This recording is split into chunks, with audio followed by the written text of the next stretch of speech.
ശത്രുക്കൾ നിന്നെ യേശുവിന്റെ അരികിൽ എത്തിച്ചു. ഇവൾ യേശുവിന്റെ അടുക്കൽ എത്തിയതിന്റെ കാരണം തെരുവ് നായെ പോലെ പട്ടണത്തിലൂടെ ഓടിച്ചുകൊണ്ട് യേശുവിന്റെ അരികിൽ കൊണ്ടുവന്ന് നിർത്തിയ ഒരു സമൂഹമല്ലേ? അങ്ങനെയാണെങ്കിൽ നിന്റെ പ്രതിസന്ധി നിന്നെ യേശുവിന്റെ അടുക്കൽ എത്തിച്ചോ? നിന്റെ കടഭാരം നിന്നെ യേശുവിന്റെ അടുക്കൽ എത്തിച്ചോ? ഈ ദിവസങ്ങളിൽ വ്യത്യസ്തമായ നിലകളിൽ പ്രതിസന്ധികൾ അനുഭവിക്കുന്ന ആരെങ്കിലും എന്നെ കേൾക്കുന്നുണ്ടെങ്കിൽ ഇത് നിന്നെ തോൽപ്പിക്കാനല്ല, നിന്നെ ജയിപ്പിക്കാനാണ്.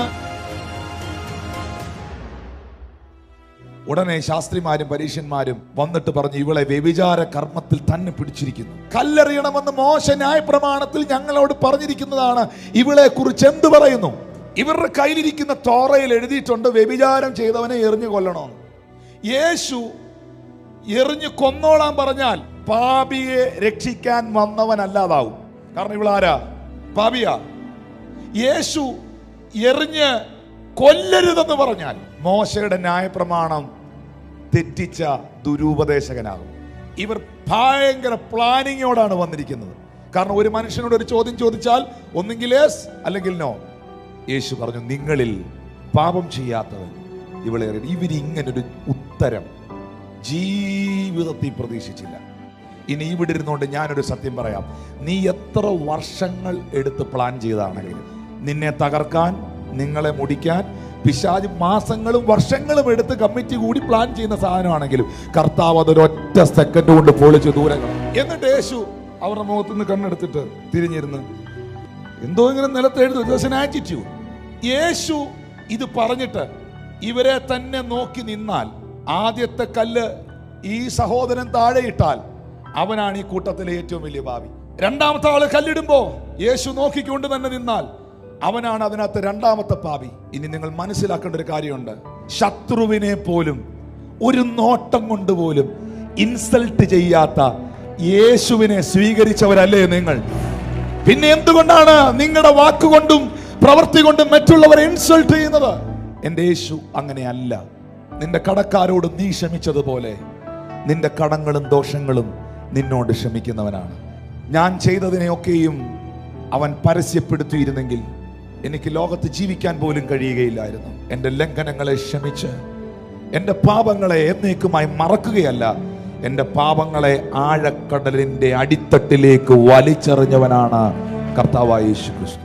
ബൈബിൾ പറയുന്നു, യേശു നടുവിൽ നിൽക്കുന്ന സ്ത്രീയും മാത്രം ശേഷിച്ചു.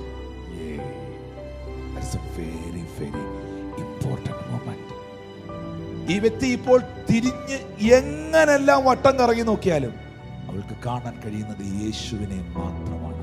അവൾ ആ പള്ളിക്കകത്ത് നിന്ന് മൊത്തം ചുറ്റും നോക്കിയാൽ എറിയാൻ വന്നവരാരുമില്ല, മറ്റാരെയും അവൾ കാണുന്നില്ല. അവൾ കാണുന്നത് നടുവിൽ നിൽക്കുന്ന യേശുവിനെ മാത്രമാണ്. നീയും യേശുവും തനിച്ചാകുന്ന നിമിഷം, മറ്റൊന്നും നിനക്ക് കാണുവാൻ കഴിയാത്ത നിമിഷം, മറ്റാരെയും നിനക്ക് കാണാൻ കഴിയുന്നില്ല. നിന്റെ കുടുംബക്കാരെ, ബന്ധുമിത്രാദികളെ, ചാർച്ചക്കാരെ ആരെയും നിനക്ക് കാണാൻ കഴിയുന്നില്ല. ഇപ്പോൾ നീയും യേശുവും മാത്രമുള്ള യേശുവിനെ മാത്രം നീ കാണുന്ന ആ നിമിഷമാണ് നിന്റെ രക്ഷയുടെ നിമിഷം. ബൈബിൾ പറയുന്നു 10ാമത്തെ വാക്യത്തിൽ, യേശു നിവർന്ന് അവളോട്, സ്ത്രീയെ, നിന്നെ എറിയാൻ വന്നവരെവിടെ? നിനക്ക് ശിക്ഷ വിധിക്കുമെന്ന് പറഞ്ഞവരെവിടെ? ഇവിടെ ഇരുന്നുകൊണ്ടൊന്ന് പുറകോട്ട് ചിന്തിക്കണം. എത്രയോ ആളുകൾ എന്നെ വെല്ലുവിളിച്ചു, എത്രയോ സാഹചര്യങ്ങൾ പിശാച് നിന്നെ നോക്കി പറഞ്ഞു നിന്നെ വെച്ചോണ്ടിരിക്കത്തില്ലെന്ന്. പക്ഷെ ഇവിടെ ഇരുന്നുകൊണ്ടൊന്ന് തിരിഞ്ഞു നോക്കിയേ, അവരൊക്കെ എവിടെ? പക്ഷെ ഇപ്പോഴും യേശു നിന്റെ കൂടെയുണ്ട്. Still the Jesus is with you. ഇവൾ യേശുവിന്റെ അടുക്കൽ എത്തിയതിന്റെ കാരണം ഇവളിൽ കുറ്റം കണ്ടുപിടിച്ചവരും ഇവളെ എറിയാൻ കയ്യിൽ കല്ലെടുത്തവരും ഒരു തെരുവ് നായെ പോലെ പട്ടണത്തിലൂടെ ഓടിച്ചുകൊണ്ട് യേശുവിന്റെ അരികിൽ കൊണ്ടുവന്ന് നിർത്തിയ ഒരു സമൂഹമല്ലേ? ആ സമൂഹം കാരണമല്ലേ ഇവൾക്ക് യേശുവിനെ കാണാൻ കഴിഞ്ഞത്? അങ്ങനെയാണെങ്കിൽ നിന്റെ പ്രതിസന്ധി നിന്നെ യേശുവിന്റെ അടുക്കൽ എത്തിച്ചോ? നിന്റെ കടഭാരം നിന്നെ യേശുവിന്റെ അടുക്കൽ എത്തിച്ചോ? നിന്റെ ജീവിതത്തിലെ മാനസിക സമ്മർദ്ദങ്ങൾ നിന്നെ യേശുവിന്റെ അടുക്കൽ എത്തിച്ചോ? എത്തിച്ചെങ്കിൽ ആ പ്രതിസന്ധി ഒരു തോൽവിയല്ലായിരുന്നു, ആ പ്രതിസന്ധി ഒരു ജയമായിരുന്നു. എന്റെ ജീവിതത്തിൽ ഞാൻ ഫേസ് ചെയ്ത ചലഞ്ചസ് എന്നെ യേശുവിന്റെ അടുക്കൽ കൊണ്ടുവന്നെങ്കിൽ I thank you so much for that challenges. യൂദായോട് ഫുഡ് കഴിച്ചുകൊണ്ടിരുന്നപ്പം മറ്റ് ശിഷ്യന്മാർ 11 കൂടിയിരിപ്പുണ്ട്, യൂദ തൊട്ടടുത്ത് ഇരിപ്പുണ്ട്. ഫുഡ് കഴിച്ചുകൊണ്ടിരിക്കുമ്പം യേശു യൂദായോട് ചെവിയിൽ ഒരു കാര്യം പറഞ്ഞു. മോനെ, എന്നാന്നറിയാ പറഞ്ഞേ? യൂദ, നീ എന്താണോ ചെയ്യാനിരിക്കുന്നത് അത് വേഗത്തിൽ ചെയ്യുക. നീ അത് പെട്ടെന്ന് ചെയ്താലേ എന്നെ പിതാവ് ഈ ഭൂമിയിലേക്ക് അയച്ച കാര്യം പെട്ടെന്ന് നടക്കത്തുള്ളൂ. എല്ലാ യൂദമാർക്കും നന്ദി. യൂദ ഇല്ലെങ്കിൽ ക്രൂശിക്കപ്പെടത്തില്ല, ക്രൂശിക്കപ്പെട്ടില്ലെങ്കിൽ അടക്കപ്പെടത്തില്ല, അടക്കപ്പെട്ടില്ലെങ്കിൽ ഉയർത്തെഴുന്നേൽക്കില്ല, ഉയർത്തെഴുന്നേറ്റില്ലെങ്കിൽ സ്വർഗാരോഹണം ചെയ്യാൻ പറ്റില്ല.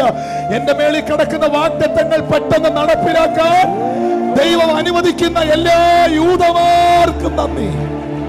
ഈ ദിവസങ്ങളിൽ വ്യത്യസ്തമായ നിലകളിൽ പ്രതിസന്ധികൾ അനുഭവിക്കുന്ന ആരെങ്കിലും എന്നെ കേൾക്കുന്നുണ്ടെങ്കിൽ ഇത് നിന്നെ തോൽപ്പിക്കാനല്ല, നിന്നെ ജയിപ്പിക്കാനാണ് എന്ന് പരിശുദ്ധാത്മാവ് നിങ്ങളെ അറിയിക്കുകയാണ്.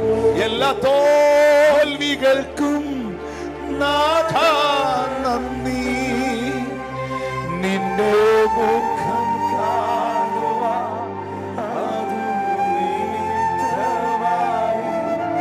എല്ലാ കണ്ണുനീരിനും നാഥാ നന്ദി, നിന്റെ സാന്നിധ്യമറിയാൻ